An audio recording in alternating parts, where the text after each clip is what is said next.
কৃষকের সেবায় ইউটিউব চ্যানেলে আপনাদের স্বাগত।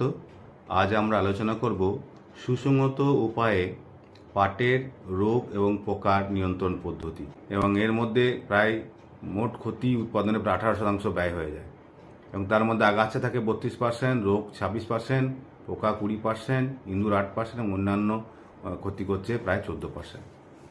এখন আমরা পরিপ্রেক্ষিতে আমরা কিন্তু সুসংহত রোগ পোকা নিয়ন্ত্রণের চিন্তাভাবনা আছে এতে কি করা হচ্ছে, এতে পোকা আগাছাকে বা রোগ এগুলোকে সম্পূর্ণভাবে ধ্বংস করা হয় না, বরং এদের আর্থিক ক্ষতির সীমারেখা নিচে রেখে, ইটিএলের নিচে রেখে কিন্তু আমরা প্রতিরোধ করি। তো পাট গাছে যে ক্ষতিকারক পোকাগুলো রয়েছে তার মধ্যে আমরা প্রথমে দেখবো আঙ্কা পোকা, জুট এপিএন বলা হয়।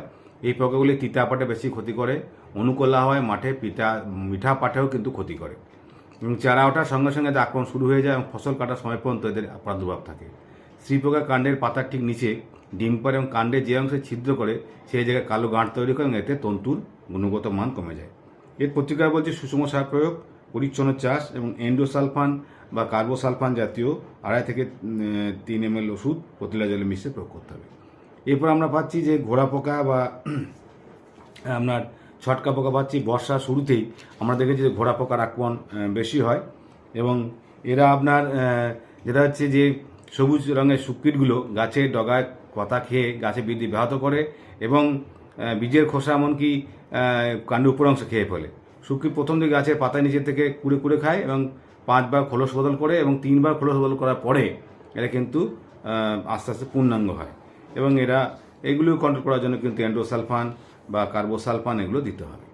এরপর আমরা পাচ্ছি যে হলুদ মাকড় পাচ্ছি, যে হলুদ মাকড় মোটামুটি তোষা পাটে বেশি আক্রমণ করে, এবং এই মাকড়গুলি অপূর্ণ অবস্থায় ছানা মিলিতভাবে গাছের ডগা পাতা খেয়ে নেয় এবং সেগুলো একটু পোড়া পোড়া হয়ে যায়, কুকুড়ে যায়। আক্রান্ত পাতাগুলো সবুজ রং থেকে তামাটে রং হওয়ার কারণে নৌকার মতো বেঁকে যায়। লাল মাকড় আসে, যেটা মোটামুটি জ্যৈষ্ঠ মাসের মাঝামাঝি, তখন খুব গরম পড়ে তখন এটা আসে এবং আক্রমণের তীব্রতা থাকে। আক্রান্ত পাতাগুলো চামড়ার মতো করে ফ্যাকাশে রং ধারণ করে এবং নাললে ঝরে পড়ে। তো এটা মোটামুটি পরিষ্কার পরিচ্ছন্ন চাষ করতে হবে, এবং বিশেষ করে মাকড়ের ক্ষেত্রে যে মাকড়নাশকগুলো রয়েছে ডাইকোফল, কেলথেন, প্রোপারজাইড, ম্যাজিস্টার, সিম্বা এগুলো প্রয়োগ করতে হবে 1.5 থেকে 2 গ্রাম পার লিটার জলে মিশিয়ে। শুয়োপোকার ক্ষেত্রে বলছে ছোট অবস্থায় শুয়োপোকাগুলো আপনার ওই দলবদ্ধ পাতার নিচে থাকে, হালকা কমলা রং, এবং শুককিটগুলো পাট গাছের সমস্ত পাতা আগা খেয়ে কঙ্কালসার করে দেয়। তোষা তিতা পাটের সমানভাবে আক্রমণ করে। এদের কন্ট্রোল মেরে দেওয়ার জন্য কি করতে হবে না, বলছে ছোট অবস্থায় আক্রান্ত গাছের উপরে পাতা সাদা হয়ে যায়, দূর থেকে আক্রান্ত গাছের পাতা রস ছোট শুয়োপোকা হলেও খেয়ে করতে পুড়িয়ে ফেলতে হবে, এবং সেখানে যখন শুয়োপোকাগুলো সমস্ত পাট গায়ে ছড়িয়ে পড়ে তখন এন্ডোসালফান 2.5 ml per litre, methyl parathion 1.5 ml per litre বা কার্বোসালফান 2.5 গ্রাম পার লিটার বা 2.5 ml পার লিটার জলে মিশিয়ে প্রয়োগ করতে হবে। আর এই যে লাল মাকড় বললাম তার জন্য বলছে ডাইকোফল মোটামুটি একর প্রতি 400 ml ডাইকোফল 200 লিটার জল গুলে স্প্রে করতে হবে। এবার আসছি যে ডেবরা পোকা, হালকা এবং ধূসর রঙের ডেবরা পোকা শুধুই তোষাপাট আক্রমণ বেশি হয়। তাছাড়াও কাছারি পোকা রয়েছে, এরা জলদি বপন করলে যে পাট গাছ জন্মে তারা ক্ষতি করে। চৈত্র বৈশাখ মাসে প্রাদুর্ভাবটা বেড়ে যায় এবং গাছের উপরে পাতাগুলোকে জড়িয়ে ফেলে এবং খেতে শুরু করে। চারা অবস্থায় কিন্তু আক্রমণ বেশি হয়, হ্যাঁ, এই কাছারি পোকা।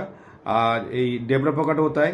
তো এই কাছারি পোকা বা ডেবরা পোকা আক্রমণের জন্য এন্ডোসালফান বা কার্বোসালফান বা ক্লোডান, ডার্সমান এগুলো প্রয়োগ করতে হয়। এবার আরেকটা যে পাটের ক্ষতিকারক পোকার মধ্যে রয়েছে আপনার যেটা হচ্ছে সুতাকৃমি। সব রকম পাট গাছে কিন্তু এদের আক্রমণ ঘটে।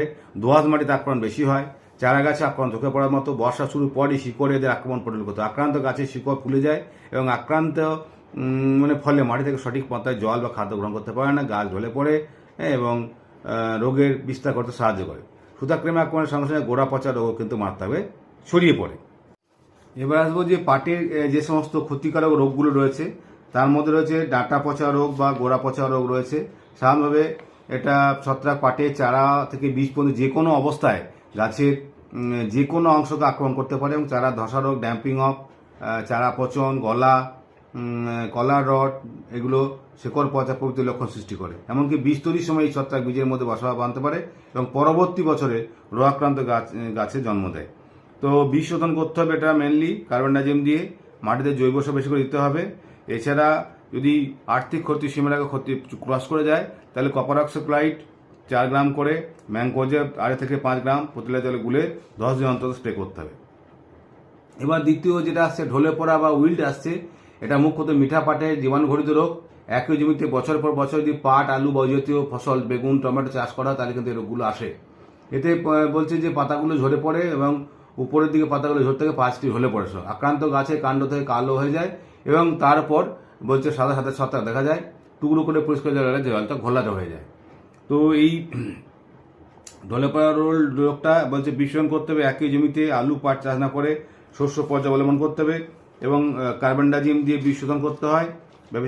তাছাড়া বলছে যে এখানে যদি সেখানে পাট লাগানোর আগে 3 সপ্তাহ আগে চুন দিয়ে তার মাটিটি অ্যাসিডিটি কমাতে হবে এবং সেখানে ট্রাইকোডার্মা ভিরিডিতে দিয়ে এই জমি চাষের সময় ট্রাইকোডার্মা ভিরিডি দিতে হবে।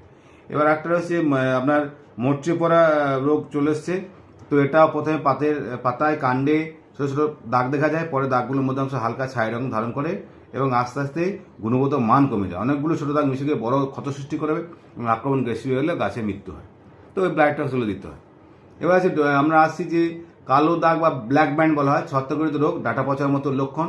তবে দাগগুলি গাঢ় বাদামি থেকে কালো রং ধারণ করে এবং বলছে ওই দাগের উপর আঙুল দিয়ে ঘষলে একটা ওই কালো রঙের পাউডার মতো দেখা যায়, পুষ্চুল, এবং চারা গাছে আক্রমণ করলে চারা ধসা রোগ সৃষ্টি হয়। আরেকটা আছে রস ফটা বা সফট রড বলি, পচা রোগ।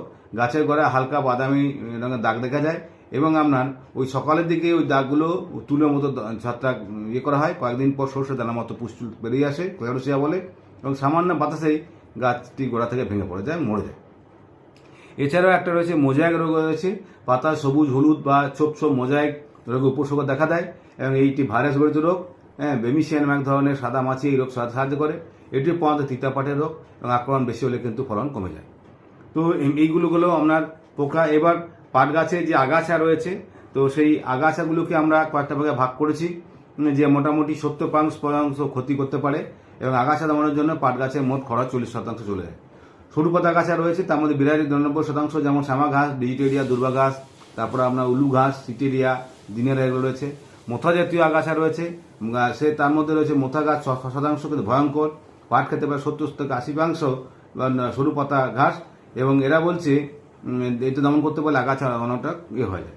আর চওড়া পাতার মধ্যে যে দুধিয়া, হাজার দানা, পুনর্নভা, তারপরে হচ্ছে পটুলাকা, ফাইসেলিস, সিডা ইত্যাদি জাতীয় আপনার রয়েছে, আগাছা রয়েছে।